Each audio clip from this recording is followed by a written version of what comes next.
आज जो कहानी आप लोग सुनेंगे वो पर्सनली मुझे बहुत पसंद है। ये कहानी 6 या 7 क्लास के सिलेबस में हुआ करती थी और मुझे ऐसा लगता है कि आपने भी कभी न कभी ये कहानी ज़रूर पढ़ी होगी।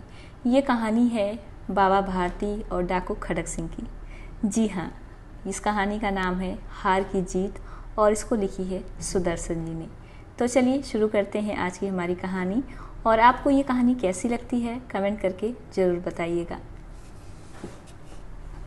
माँ को अपने बेटे और किसान को अपने लहलहाते खेत देखकर जो आनंद आता है, वही आनंद बाबा भारती को अपना घोड़ा देखकर आता था। भगवत भजन से जो समय बचता वो घोड़े को अर्पण हो जाता।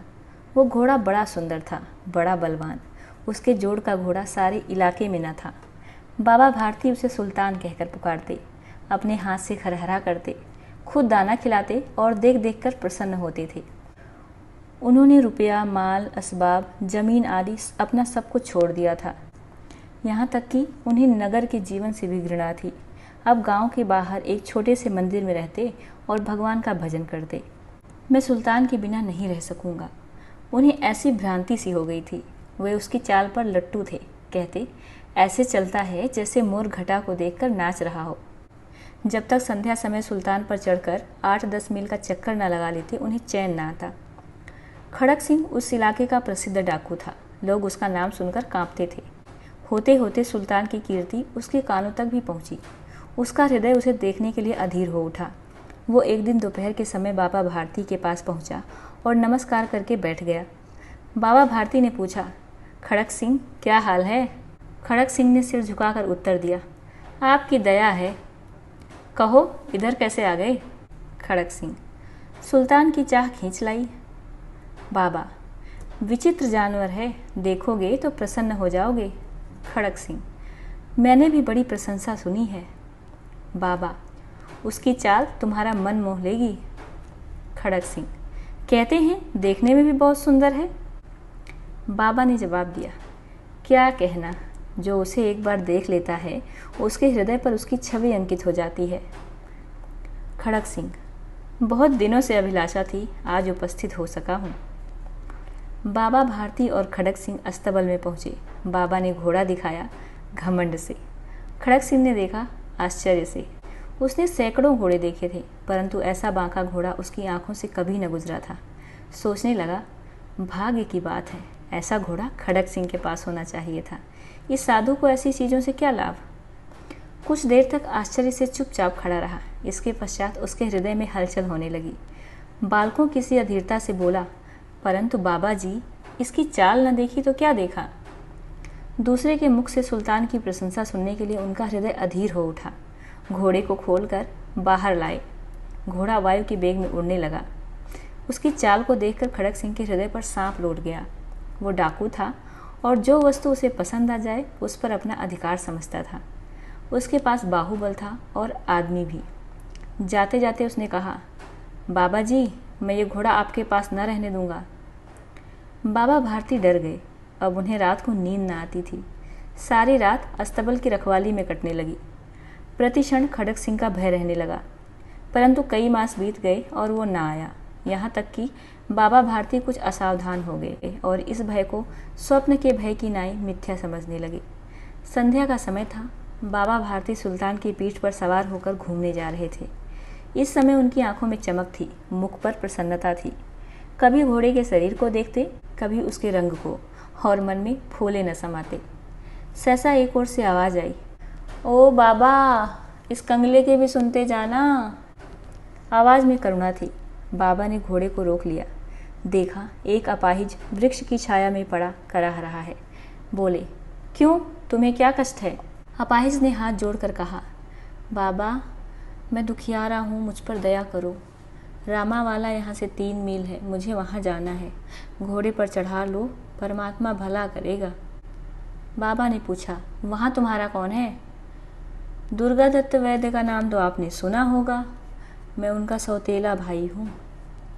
बाबा भारती ने घोड़े से उतरकर अपाहिज को घोड़े पर सवार किया और स्वयं उसकी लगाम पकड़कर धीरे धीरे चलने लगे। सहसा उन्हें एक झटका सा लगा और लगाम हाथ से छूट गई। उनके आश्चर्य का ठिकाना ना रहा जब उन्होंने देखा कि अपाहिज घोड़े की पीठ पर तनकर बैठा है और घोड़े को दौड़ाए लिए जा रहा है। उनके मुख से भय, विस्मय और निराशा से मिली हुई चीख निकल गई। वो अपाहिज डाकू खड़क सिंह था। बाबा भारती कुछ देर तक चुप रहे और कुछ समय पश्चात कुछ निश्चय करके पूरे बल से चिल्लाकर बोले, जरा ठहर जाओ। खड़क सिंह ने यह आवाज़ सुनकर घोड़ा रोक लिया और उसकी गर्दन पर हाथ फेरते हुए कहा, बाबा जी, ये घोड़ा अब न दूंगा। परंतु एक बात सुनते जाओ। खड़क सिंह ठहर गया। बाबा भारती ने निकट जाकर उसकी ओर ऐसी आंखों से देखा जैसे बकरा कसाई की ओर देखता है और कहा, यह घोड़ा तुम्हारा हो चुका है। मैं तुमसे इसे वापस करने के लिए नहीं कहूँगा, परंतु खड़क सिंह, केवल एक प्रार्थना करता हूँ, इसे अस्वीकार न करना, नहीं तो मेरा दिल टूट जाएगा। बाबा जी, आज्ञा कीजिए, मैं आपका दास हूँ, केवल घोड़ा ना दूंगा। बाबा बोले, अब घोड़े का नाम ना लो, मैं तुमसे इस विषय में कुछ न कहूँगा। मेरी केवल एक ही प्रार्थना है कि इस घटना को किसी के सामने प्रकट न करना। खड़क सिंह का मुंह आश्चर्य से खुला रह गया। उसे लगा था कि घोड़े को लेकर यहाँ से भागना पड़ेगा, परंतु बाबा भारती ने स्वयं उसे कहा कि इस घटना को किसी के सामने प्रकट न करना। इसका क्या अर्थ हो सकता है? खड़क सिंह ने बहुत सोचा, बहुत सिर मारा, परंतु कुछ समझ न सका। हार कर उसने अपनी आंखें बाबा भारती के मुख पर गड़ा दी और पूछा, बाबा जी, इसमें आपको क्या डर है? सुनकर बाबा भारती ने उत्तर दिया, लोगों को यदि इस घटना का पता चला तो वे दीन दुखियों पर विश्वास न करेंगे। ये कहते कहते उन्होंने सुल्तान की ओर से इस तरह मुंह फेर लिया जैसे उनका उससे कोई संबंध ही नहीं रहा हो। बाबा भारती चले गए, परंतु उनके शब्द खड़क सिंह के कानों में उसी प्रकार गूंज रहे थे। सोचता था, कैसे ऊंचे विचार हैं, कैसा पवित्र भाव है। उन्हें इस घोड़े से प्रेम था। इसे देखकर उनका मुंह फूल की नाई खिल उठता था। कहते थे, इसके बिना मैं ना रह सकूंगा। इसकी रखवाली में वे कई रात सोए नहीं, भजन भक्ति ना कर रखवाली करते रहे, परंतु आज उनके मुख पर दुख की रेखा तक न दिखाई पड़ती थी। उन्हें केवल यह ख्याल था कि कहीं लोग दीन दुखियों पर विश्वास करना न छोड़ दें। रात्रि के अंधकार में खड़क सिंह बाबा भारती के मंदिर पहुंचा।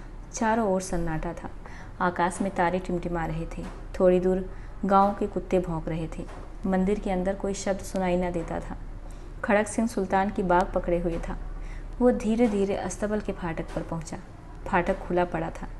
किसी समय वहां बाबा भारती स्वयं लाठी लेकर पहरा देते थे, परंतु आज उन्हें किसी चोरी, किसी डाके का भय न था। खड़क सिंह ने आगे बढ़कर सुल्तान को उसके स्थान पर बांध दिया और बाहर निकलकर सावधानी से फाटक बंद कर दिया। इस समय उसकी आंखों में नेकी के आंसू थे। रात्रि का तीसरा पहर बीत चुका था। चौथा पहर आरंभ होते ही बाबा भारती ने अपनी कुटिया से बाहर निकलकर ठंडे जल से स्नान किया। उसके पश्चात इस प्रकार जैसे कोई स्वप्न में चल रहा हो, उनके पांव अस्तबल की ओर बढ़े, परंतु फाटक पर पहुंचकर उनको अपनी भूल प्रतीत हुई। साथ ही घोर निराशा ने पांव को मन मन भर का भारी बना दिया।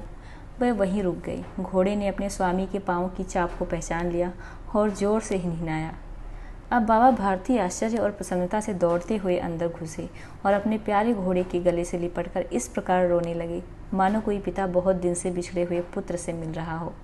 बार बार उसकी पीठ पर हाथ फेरते, बार बार उसके मुंह पर थपकियां देते। फिर वे संतोष से बोले, अब कोई दीन दुखियों से मुंह न मोड़ेगा। ये थी आज की कहानी हार की जीत। अगर आप लोगों को प्रस्तुति पसंद आई हो तो चैनल को प्लीज़ लाइक शेयर सब्सक्राइब करिएगा। धन्यवाद।